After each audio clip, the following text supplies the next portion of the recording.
ಎಲ್ಲ ಮಾಧ್ಯಮ ಮಿತ್ರರಿಗೂ ನಮಸ್ಕಾರ ಹಾಗೂ ಕಂಟಿನ್ಯೂ ಆಗಿ ಯಾರೆಲ್ಲ ಸಪೋರ್ಟ್ ಮಾಡ್ಕೊಂಡು ಬಂದಿದ್ದೀರಾ ಎಲ್ಲರಿಗೂ ಧನ್ಯವಾದ ತಿಳಿಸ್ತೇನೆ. ಹಾಗೂ ಇನ್ನು ಯಾರು ಸಬ್ಸ್ಕ್ರೈಬ್ ಮಾಡಲಿಲ್ಲ ಸಬ್ಸ್ಕ್ರೈಬ್ ಮಾಡಿ ಸಪೋರ್ಟ್ ಮಾಡಿ ಅಂತ ಕೇಳ್ಕೊಳ್ತೇನೆ. ಇವತ್ತಿನ ನನ್ನ ವಿಡಿಯೋದಲ್ಲಿ ನಾನು ನಿಮಗೆ ಯಾವ ಗಿಡಕ್ಕೆ ಹಿಂಡಿದು ಫರ್ಟಿಲೈಸರ್ ಪ್ಲಸ್ ಸುಫಲ ಹಾಕ್ತೇನೆ, ಯಾವ ಗಿಡಕ್ಕೆ ನಾನು ಖಾಲಿ ಇದು ಹಾಕ್ತೇನೆ ಫರ್ಟಿಲೈಸರ್ ಹಾಕ್ತೇನೆ ಅಂತ ನಾನು ನಿಮಗೆ ತೋರಿಸ್ತೇನೆ. ಅತಿ ಕೆಂಪಾಗಿರೋ ಗಿಡಗಳಿಗೆ ನಾನು ಸುಫಲ ಪ್ಲಸ್ ಫರ್ಟಿಲೈಸರ್ ಹಾಕ್ತೇನೆ. ಮೊದಲಿಗೆ ನಾನು ನೆನೆಸಿಟ್ಟ ಹಿಂಡಿಯನ್ನು ತಗೊಂಡಿದ್ದೇನೆ, ಬಕೆಟಲ್ಲಿ ನೀರು ತಗೊಂಡಿದ್ದೇನೆ, ಸುಫಲ ಮತ್ತು ಸುಡುಮಣ್ಣನ್ನು ತಗೊಂಡಿದ್ದೇನೆ.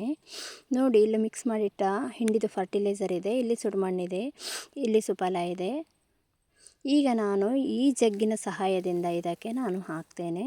ಇದು ಅರ್ಧ ಲೀಟರ್ ಜಗ್. ಹೀಗೆ ಎಲ್ಲ ಮಣ್ಣಿನ ಎಲ್ಲ ಪದರಗಳಿಗೂ ನಾನು ಹಾಕ್ತೇನೆ. ಒಂದೇ ಸೈಡ್ ಹಾಕಬೇಡಿ, ಎಲ್ಲ ಕಡೆಗಳಿಗೂ ಹೋಗುವ ಹಾಗೆ ಹಾಕಿ. ಯಾಕಂತ ಹೇಳಿದರೆ ನಿಮ್ಮ ಬೇರುಗಳು ಎಲ್ಲೆಲ್ಲ ಉಂಟು ಅದೆಲ್ಲ ಹೀರ್ಕೊಳ್ಳೋ ಥರ ಹಾಕಬೇಕು. ನಾನು ನೀರು ಹಾಕಿಲ್ಲ, ಯಾಕಂತ ಹೇಳಿದರೆ ನೀರು ಹಾಕಿದರೆ ಈಗ ಇಷ್ಟು ಎಳ್ಕೊಳ್ಳೋದಿಲ್ಲ. ಇದು 1 ಲೀಟರ್ ಆಗ್ತದೆ, 2 ಜಗ್ ಅಂತ ಹೇಳಿದರೆ 1 ಲೀಟರ್ ಆಗ್ತದೆ. ಹಾಗಾಗಿ ನಾವು ಮಾರ್ನಿಂಗ್ ನೀರು ಹಾಕಿದರೆ ಇಷ್ಟು ತಗೊಳ್ಳೋದಿಲ್ಲ ಅದು. ಇದಕ್ಕೆ ನಾನು ಸ್ವಲ್ಪ ಜಾಸ್ತಿ ಹಾಕ್ತೇನೆ. ಮಣ್ಣು ಕೂಡ ಜಾಸ್ತಿ ಉಂಟು, ಗಿಡವೂ ಕೂಡ ದೊಡ್ಡದುಂಟು. ಹಾಗಾಗಿ ನಾನು ಇದಕ್ಕೆ ಜಾಸ್ತಿ ಫರ್ಟಿಲೈಸರ್ ಹಾಕ್ತೇನೆ. 4 ಜಗ್ ಆಗುವಷ್ಟು. 4 ಜಗ್ ಅಂತ ಹೇಳಿದರೆ 2 ಲೀಟರ್ ಬರುತ್ತೆ. ಇದಕ್ಕೆ ಹೀಗೆ ಹಾಕ್ತೇನೆ. ಇದು ತುಂಬ ಕೆಂಪಾದ ಕಾರಣ ಇದಕ್ಕೆ ಫುಡ್ ಜಾಸ್ತಿ ಬೇಕಾಗುತ್ತೆ. ಈಗ ಮತ್ತೆ ನಾನು 1 ವಾರದಲ್ಲಿ ಸಹ ಹಾಕಿದರೂ ಹಾಕ್ಬೋದು ಇದಕ್ಕೆ. ಯಾಕಂತ ಹೇಳಿದರೆ ಮಳೆಗಾಲ ಬರುವ ಬದಲು ನಾನು ಇದನ್ನು ರೆಡಿ ಮಾಡ್ಕೊಳ್ಬೇಕು. ಇಲ್ಲ ಅಂತ ಹೇಳಿದರೆ ಇದು ಫುಲ್ಲು ಕುಗ್ಗಿದೆ ಇವಾಗಲೇ. ಮಳೆಗಾಲದಲ್ಲಿ ನೀರು ಜಾಸ್ತಿ ಬಂದರೆ ಇದು ಗಿಡ ಸಾಯುವ ಸಾಧ್ಯತೆ ಇದೆ. ನನ್ನದು ಹೋದ ವರ್ಷ ತುಂಬ ಗಿಡ ಸತ್ತಿದೆ. ಅದಕ್ಕೋಸ್ಕರ ನಾನು ಈ ವರ್ಷ ಗಿಡಗಳನ್ನು ತುಂಬ ಕೇರ್ ಮಾಡಬೇಕು ಅಂತ ಅಂದ್ಕೊಂಡಿದ್ದೇನೆ. ನಾನು ಯಾವ ಥರ ಕೇರ್ ಮಾಡ್ತೇನೆ ಅಂತಲೂ ಕೂಡ ನಿಮ್ಮ ಹತ್ರ ಶೇರ್ ಮಾಡ್ಕೊಳ್ತೇನೆ. ಇದಕ್ಕೆ ನಾನು ಯಾವ ಗಿಡಕ್ಕೆ ಸುಫಲ ಹಾಕಬೇಕು, ಯಾವುದಕ್ಕೆ ಹಾಕಲ್ಲ ಅಂತ ಕೂಡ ನಾನು ನಿಮಗೆ ತೋರಿಸ್ತೇನೆ. ನೋಡಿ, 1 ಟೇಬಲ್ ಸ್ಪೂನ್ ಆಗೋಷ್ಟು ತಕ್ಕೊಂಡಿದ್ದೇನೆ ನಾನು.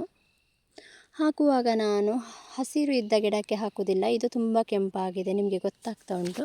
ಇದಕ್ಕೆ ಹಾಕ್ತಾ ಇದ್ದೇನೆ. ಇದನ್ನು ನಾನು ಹೀಗೆ ದೂರದಿಂದ ಹಾಕ್ತೇನೆ, ಹತ್ತಿರದಲ್ಲಿ ಹಾಕಲ್ಲ. ಮತ್ತು ಹಿಂಡಿದು ಫರ್ಟಿಲೈಸರ್ ಫುಲ್ಲು ಹೀರಿದ ನಂತರ ಹಾಕ್ತೇನೆ. ಯಾಕಂತ ಹೇಳಿದರೆ ಆ ನೀರಿನಿಂದ ಕಾಂಡಗಳಿಗೆ ಸುಫಲದ ನೀರು ತಾಗಿದರೆ ಕಾಂಡ ಸುಡುವ ಸಾಧ್ಯತೆ ಇರ್ತದೆ. ಹಾಗಾಗಿ ಹೀಗೆ ದೂರದಲ್ಲಿ ನಾನು ಮುಚ್ಚಿಗೆ ಮಾಡ್ತಾ ಇದ್ದೇನೆ. ಹಾಕಿ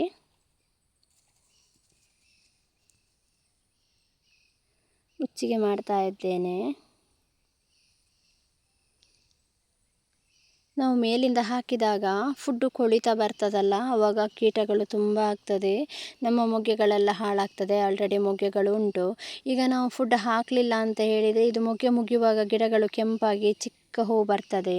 ಆವಾಗ ನಾವೇನು ಮಾಡಬೇಕಾಗತ್ತೆ, ಮಿಕ್ಸರ್ ಹಾಕಬೇಕಾಗತ್ತೆ. ಬಟ್ ಹಿಂಡಿ ಹಾಕಿದಷ್ಟು ಒಳ್ಳೆಯದು ಗಿಡಕ್ಕೆ ಯಾವುದೇ ಫುಡ್ ಅಲ್ಲ ಅಂತ ನನಗೆ ಅನ್ನಿಸ್ತದೆ. ನೋಡಿ, ಈ ಗಿಡಕ್ಕೆ ನಾನು ಯಾವುದೇ ಸುಫಲ ಹಾಕುವುದಿಲ್ಲ, ಹಾಗೆ ಮಣ್ಣು ಮುಚ್ತೇನೆ. ಯಾಕಂತ ಹೇಳಿದರೆ ಇದು ಆಲ್ರೆಡಿ ಒಳ್ಳೆಯದಿದೆ ಗಿಡ. ಇದಕ್ಕೆ ಹಿಂಡಿದು ಫರ್ಟಿಲೈಸರ್ ಹಾಕಿದರೆ ಸಾಕಂತ ಅನಿಸ್ತದೆ. ಹಾಗಾಗಿ ನಾನು ಖಾಲಿ ಸುಡುಮಣ್ಣು ಹಾಕ್ತೇನೆ. ನಾನು ಎಲ್ಲ ಗಿಡಕ್ಕೂ ಹಾಕುವುದನ್ನು ತೋರಿಸೋದಿಲ್ಲ, 1-3 ಗಿಡಕ್ಕೆ ಮಾತ್ರ ತೋರಿಸ್ತೇನೆ. ಯಾಕಂತ ಹೇಳಿದರೆ ನಿಮಗೆ ಬೋರ್ ಆಗಬಾರ್ದಲ್ಲ. ಹಾಗಾಗಿ ನಾನು 3 ಗಿಡದಲ್ಲಿ ನಾನು ಮಾಡಿ ತೋರಿಸ್ತೇನೆ. ನಾನು ಇದನ್ನೊಂದು ಮಧ್ಯಾಹ್ನ 3 ಗಂಟೆ ಹೊತ್ತಿಗೆ ಹಾಕಿದರೆ ಒಳ್ಳೆಯದಾಗ್ತಿತ್ತು. 2 ಗಂಟೆ 3 ಗಂಟೆ ಹಾಕಿದರೆ ಒಳ್ಳೆಯದಾಗ್ತಿತ್ತು. ನಾನೀಗ ಹಾಕುವಾಗಲೇ 6 ಗಂಟೆ ಆಯಿತು. ನೋಡಿ, ಈ ಗಿಡಕ್ಕೆ ನಾನು ತುಂಬ ಕೇರ್ ಮಾಡಬೇಕು. ನಿಮಗೆ ಕಾಣಿಸ್ತಾ ಉಂಟಲ್ಲ, ಇದಕ್ಕೆ ನಾನು ಇನ್ನೊಂದು ವಾರ ಬಿಟ್ಟು ಪುನಃ ನಾನು ಹಿಂಡಿದು ಫರ್ಟಿಲೈಸರ್ ಹಾಕ್ತೇನೆ. ಸುಫಲ ಹಾಕುವುದಿಲ್ಲ, ಹಿಂಡಿದು ಫರ್ಟಿಲೈಸರ್ ಹಾಕ್ತೇನೆ. ನಾನು ಆ್ಯಕ್ಚುಲಿ ಸುಫಲ ಹಾಕಲಿಕ್ಕೆ ಇಷ್ಟ ಇಲ್ಲ, ಪದೇ ಪದೇ ಹಾಕೋದು ನನಗೆ ಇಷ್ಟ ಇಲ್ಲ, ಗಿಡ ಸಾಯ್ತದೇನೋ ಭಯ. ಸುಫಲ ಹಾಕಿದರೆ ಮಳೆಗಾಲದಲ್ಲಿ ಸಾಯ್ತದೆ ಗಿಡ ಅಂತ ಹೇಳ್ತಾರೆ. ಬಟ್ ಗೊತ್ತಿಲ್ಲ ನನಗೆ, ತುಂಬ ಕೇರ್ ಮಾಡಬೇಕು ನಾವು ಅದನ್ನು. ನೋಡಿದ್ರಲ್ಲ ಸ್ನೇಹಿತರೆ, ಹೇಗೆ ಹಾಕಿದ್ದೇನೆ ನಾನು ಸುಫಲ ಅಂತೇಳಿ ದೂರದಲ್ಲಿ. ನೀವು ಕೂಡ ಇದನ್ನು ನೋಡಿಕೊಂಡು ಕರೆಕ್ಟಾಗಿ ನೋಡಿಯೇ ಹಾಕಿಬಿಟ್ಟು ಹಾಕಿದರೆ ಒಳ್ಳೆಯದು. ಸುತ್ತ ಹಾಕಬೇಕು, ಎಲ್ಲ ಬೇರುಗಳಿಗೂ ತಾಗುವ ಹಾಗೆ. ಯಾವುದೇ ಫುಡ್ ಹಾಕಿದ್ರೂ ಒಂದು ಕಡೆ ಹಾಕಬಾರ್ದು. ಇದಕ್ಕೂ ಕೂಡ ನಾನು ಫುಲ್ಲು ಕವರ್ ಆಗುವ ಹಾಗೆ ನಾನು ಮುಚ್ಚುತ್ತೇನೆ. ನೀವು ಕೇಳಿದ ಪ್ರಶ್ನೆಗೆ ನಾನಿವತ್ತು ಆನ್ಸರ್ ಮಾಡ್ತಾ ಇದ್ದೇನೆ. ನಿಮಗೆ ಇದು ಯೂಸ್ಫುಲ್ ಆಯಿತು ಅಂತ ಅಂದ್ಕೊಳ್ತೇನೆ. ನಿಮಗೆ ಯೂಸ್ ಆಯಿತು ಅಂತ ಹೇಳಿದರೆ ನನಗೆ ಕಮೆಂಟ್ ಮಾಡಿ, ಯೂಸ್ ಆಗಿಲ್ಲ ಅಂದ್ರೂ ಕಮೆಂಟ್ ಮಾಡಿ. ಯಾಕಂತ ಹೇಳಿದರೆ ಇದು ನಿಮಗೋಸ್ಕರನೇ, ವೀಕ್ಷಕರಿಗೋಸ್ಕರನೇ ನಾನು ಮಾಡಿರೋದು ಈ ವಿಡಿಯೋ. ನನಗೆ ಟೈಮ್ ಕೂಡ ಇಲ್ಲ. ನಾನು ಇದ್ದ ಟೈಮಲ್ಲಿ ಅಡ್ಜಸ್ಟ್ ಮಾಡಿ ನಾನು ನಿಮಗೆ ವಿಡಿಯೋ ಮಾಡಿ ಶೇರ್ ಮಾಡ್ತಾ ಇದ್ದೇನೆ. ನನ್ನ ಈ ವಿಡಿಯೋ ನಿಮಗೆ ಇಷ್ಟ ಆಯಿತು ಅಂತ ಹೇಳಿದರೆ ನನಗೆ ಸಬ್ಸ್ಕ್ರೈಬ್ ಮಾಡೋದು ಮರಿಬೇಡಿ. ಹಾಗೆ ಇಂಥ ವಿಡಿಯೋಗಳಿಗಾಗಿ ಮತ್ತೆ ಕಮೆಂಟ್ ಮಾಡಿ. ಮುಂದಿನ ವಿಡಿಯೋದಲ್ಲಿ ಸಿಗ್ತೇನೆ. ಬಾಯ್ ಬಾಯ್.